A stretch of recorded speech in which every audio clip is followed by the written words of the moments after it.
In nomine Patris et Filii et Spiritus Sancti. Amen. Ave Maria, gratia plena Dominus tecum, benedicta tui mulieribus et benedictus fructus ventris tui, Iesus.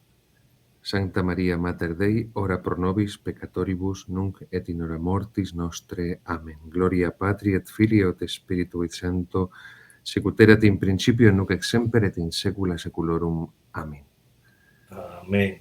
Padre Gabriel, no voy a hablar de su currículum ni de su historia porque para ello voy a invitar al que tenga interés de saber, que dificulto que haya un católico de lengua hispana que no sepa quién es el Padre Gabriel Calvo Sarraute, que si quiere más información vaya a su página www.sarraute.com y allí pueden enterarse de la vida profesional y de fe del padre Sarraute, al igual que sus libros. Y hablando de sus libros, me gustaría que nos hablara un poquito de estas criaturas suyas. Esta es mi última publicación, mi último libro, 1936, Cruzada no Guerra Civil.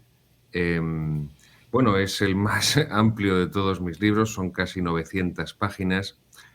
Son casi 900 páginas, los anteriores son de unas 650, son todos de bolsillo, como pueden ver. Este es todavía más voluminoso porque he incluido una serie de documentos originales, lo que en la ciencia histórica se llaman fuentes primarias, que son los documentos de la época. Las fuentes primarias son los documentos de la época que se investiga, que se estudia, y los documentos secundarios son lo que otros han dicho sobre esos documentos primarios de la época. De modo que, yendo directamente a las fuentes primarias, a los documentos primarios de esa época, pues he reproducido documentos que además estaban inéditos o prácticamente que nunca habían visto la luz.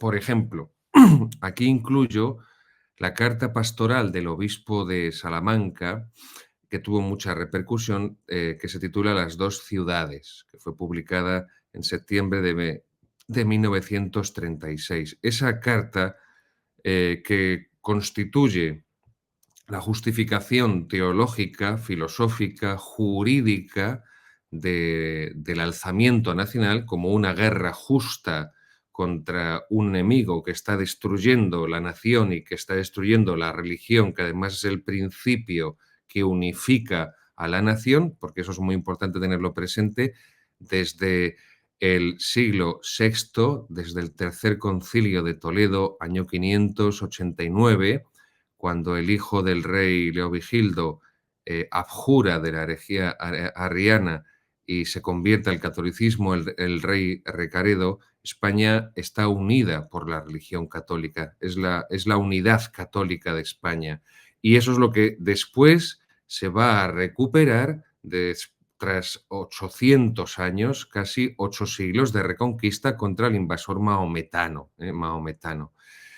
De modo que esa carta de las dos ciudades, en la que con esa, insisto, con esa apoyatura filosófica, teológica y jurídica, justifica el alzamiento nacional y califica como guerra justa ese conflicto en defensa de la religión católica, de la civilización cristiana, de la misma existencia física de la Iglesia, nunca había sido publicado. Esa carta se publica solamente en el boletín diocesano de esa diócesis de Salamanca al mes siguiente, en el mes de octubre de 1936, y no tuvo nunca más publicación. Ese boletín de las diócesis, los boletines diocesanos, llegan a las parroquias y a los conventos, no llega a ningún sitio más. Cuando digo a las parroquias significa que llega al párroco. El párroco no lo pone en ninguna mesa y menos en el año 36, que no había esa posibilidad de fotocopias al menos para que los fieles puedan conocerlo. O sea que ese documento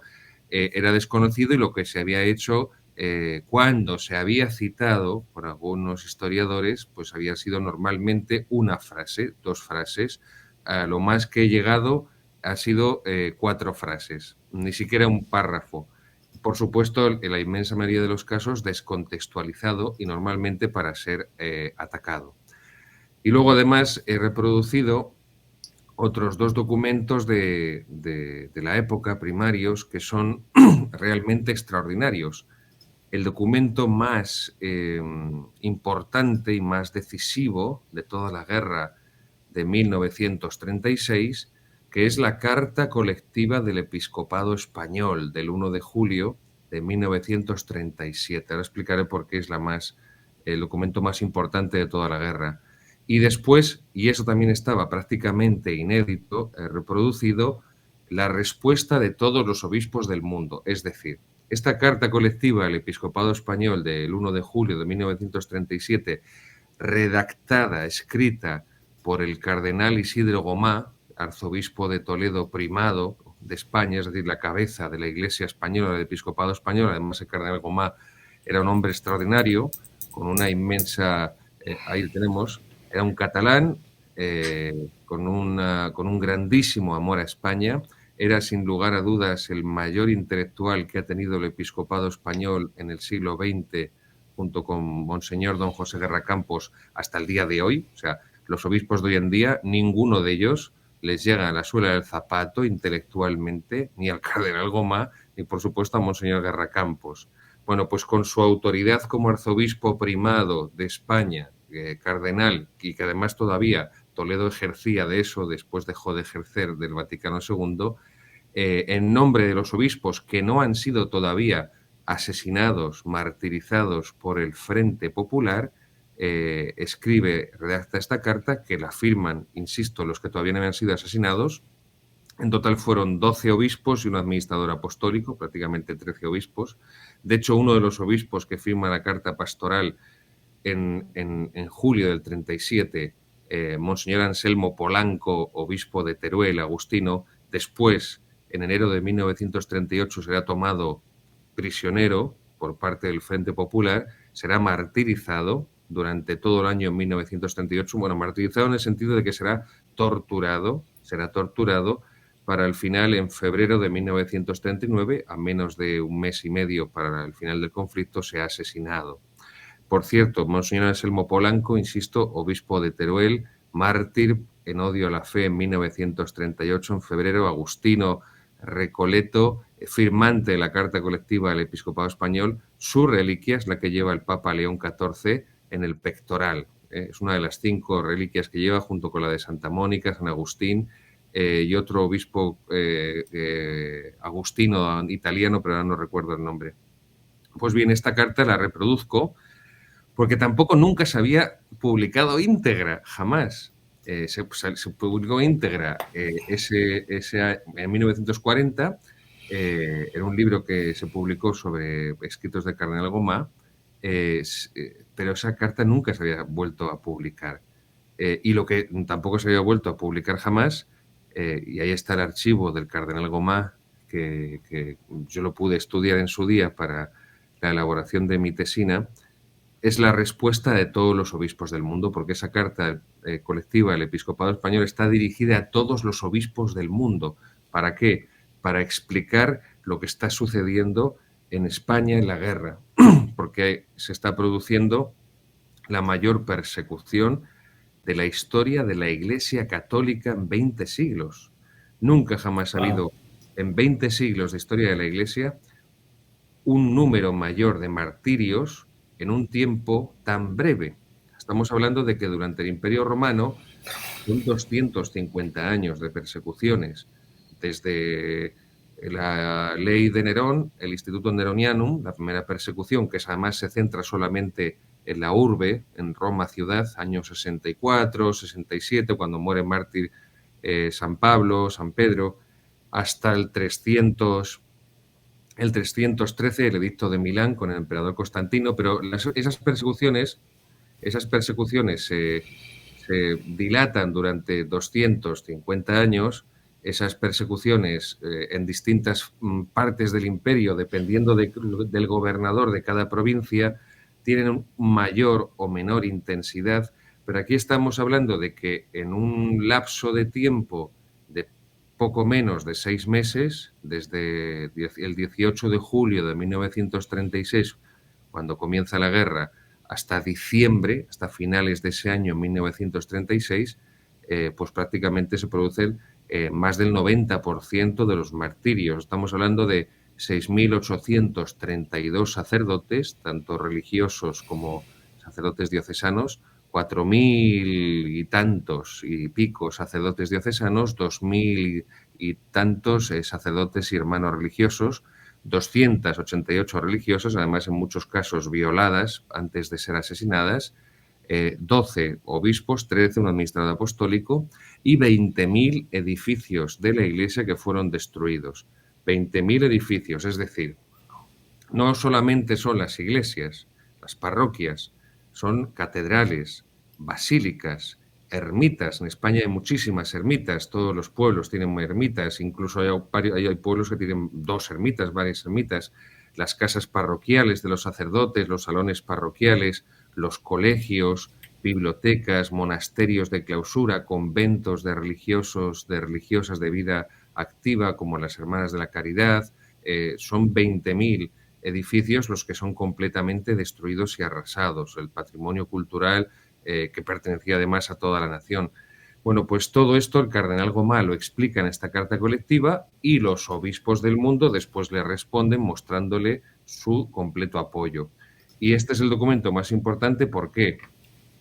En primer lugar, porque dio a conocer a todo el mundo a nivel mundial, como tú bien decías en la introducción, por parte de un protagonista directo los hechos en curso. Además, el cardenal Gomá pues casi no murió asesinado pues por 4 o 5 días, porque a su secretario le eligen para ser obispo de Tarazona, está en el norte Tarazona, en Aragón, y el cardenal Gomá pues se desplaza allí justo esas fechas para ser él el que le consagre obispo, el que le ordene, y justo le pilla el inicio de la guerra allí, y esa zona es zona nacional, y por eso se salva el cardenal Gomá. Si no hubiera sido por esa consagración episcopal de su secretario en esas fechas cercanas, la guerra le habría pillado en Toledo ciudad, en la capital de la diócesis, y habría sido asesinado, habría sido fusilado. Bueno, pues esa respuesta del episcopado mundial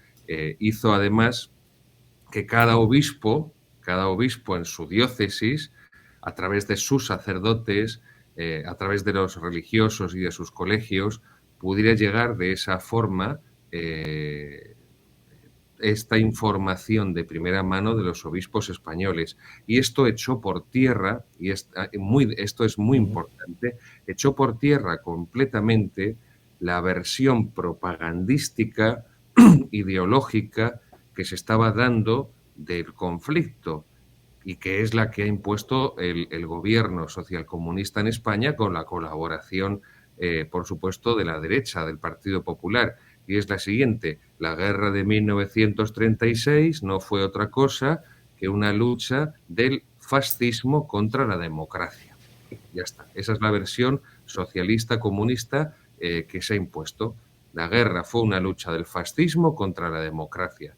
Y esto es precisamente lo que echa por tierra a nivel mundial la Carta Colectiva del Episcopado Español, porque en una democracia no se destruyen 20.000 edificios de la Iglesia, no se asesina a 6.832 sacerdotes que no tienen filiación política y que no han tomado ninguno las armas, no se asesina previa violación a 288 religiosas, no se asesina a 12 obispos y no se asesina a miles de fieles cristianos que el motivo de su asesinato es porque asistían a la misa dominical, rezaban el rosario, es decir, que tenían una vida activa en la parroquia. Qué barbaridad, padre Gabriel. Esas cifras son espeluznantes. Yo creo que ni en la guerra de México, de Cristera, se elevó a tanto el número de asesinados. Esa fue la sorpresa del padre Moore. Yo entiendo, hay un refrán en la filosofía escolástica que dice que todo lo que recibimos o todo lo que se recibe al modo del recipiente. Quid recipitur, recipientis recipitur. Es decir, una vez yo, cuando estaba de párroco en unas aldeitas, llevé una excursión de personas mayores de esas aldeitas a ver la Catedral de Toledo, y había un señor que había sido campesino agricultor toda su vida, y cuando entró en la Catedral de Toledo, lo primero que dijo fue: ¿cuántos tractores caben aquí? Entonces, comprendo Claro. que un arquitecto, cuando va a la casa de alguien, no puede evitar Ah, hacer su propio estudio de arquitectura, de cómo se ha construido esa vivienda y demás. Pues lo mismo ocurre aquí. El padre Moore, como buen yanqui, y le envío un gran saludo y toda mi amistad y mi admiración, como buen yanqui, además que ha estado en la frontera y en Texas, bueno, en Texas, claro, él piensa, que es lógico, yo intento meterme en su mente, él piensa: bueno, México es grandísimo ujú. territorialmente, son muchos millones de mexicanos, y Ajá. España es territorialmente muy pequeño y son muy pocos los millones de españoles. Así que la persecución de España comparada con la cristera, pues es menor, tiene que ser menor a la fuerza. Claro, cuando en una ocasión, en un programa que tenía yo con el padre Moore, le expliqué estas cifras, el padre Moore Ajá. tenía los ojos como platos. Claro, padre Moore, es que por eso hablamos de la mayor persecución de la historia de la Iglesia Católica. Piensa que en la Revolución Francesa, durante la época del terror, 1792, 1793, hablamos prácticamente de un año, incluso más que un año, año y medio prácticamente, son 2.000 mártires en año y medio. 2.000 Wow. mártires. Entonces aquí son más de 6.000, casi 7.000 en 6 meses, en menos de 6 meses. A partir de 1937 hay menos martirios. A partir de la Carta Colectiva del Episcopado Español del 1 de julio de 1977 hay menos martirios. Algunos historiadores dicen, bueno, porque después de esa carta el gobierno del Frente Popular se enmendó. No, ahí no se enmendó nadie. La cuestión es que como ya habían aniquilado a todos los sacerdotes que había en determinada zona, ya no había más curas que matar. Entonces, como no había más curas que matar, por eso hay menos asesinatos, martirios en el año 37 y en el 38, porque ya no quedaba nadie para matar en esa zona. Claro, claro. Quiero aprovechar y también mandarle mi cariño y todo mi afecto al padre Moore. Y gracias, padre Moore, porque cuando te pedí si tenías el número, y por supuesto que lo ibas a tener, del padre Gabriel, hiciste una de tus bromas que le llenan el alma a uno de alegría. Lo voy a hacer público porque vale la pena. Yo le escribo un WhatsApp al padre Moore y me dice, le digo, oye, ¿me puedes conseguir o compartir el teléfono del padre Gabriel? Y me dice, sí, sí, sí, claro que sí. Dale por favor mis saludos y mis cariños. Es un buen amigo mío. Me hizo el día con esa expresión de cariño. Así que al padre Moore, muchas gracias. Padre Gabriel, eh, al menos quiero que me diga esto. ¿Cuántos sacerdotes lograron salir exiliados en esa época del 36 al 38 o al 40 Muy españoles? Hay muy pocos exiliados. ¿Por qué? Ajá. Porque a los sacerdotes que la guerra les encuentra en zona del Frente Popular, hago un paréntesis. Si se dan cuenta los seguidores, evito decir zona republicana o gobierno republicano, porque la república no existía, es una ficción, en el sentido de que las elecciones del 16 de febrero de 1936 hubo un pucherazo electoral, las fuerzas de izquierdas que iban englobadas en esas elecciones participando en ese Frente Popular, por cierto que es una denominación soviética comunista, es una de las instrucciones de la Internacional Comunista, la tercera, la Cominter, pues habían robado esas elecciones, habían falseado esas elecciones, habían ocultado y manipulado el número de votos porque ganaba la derecha católica conservadora esas elecciones. La legalidad cae desde entonces, desde el 16 de febrero, por los suelos. Ya habían empezado,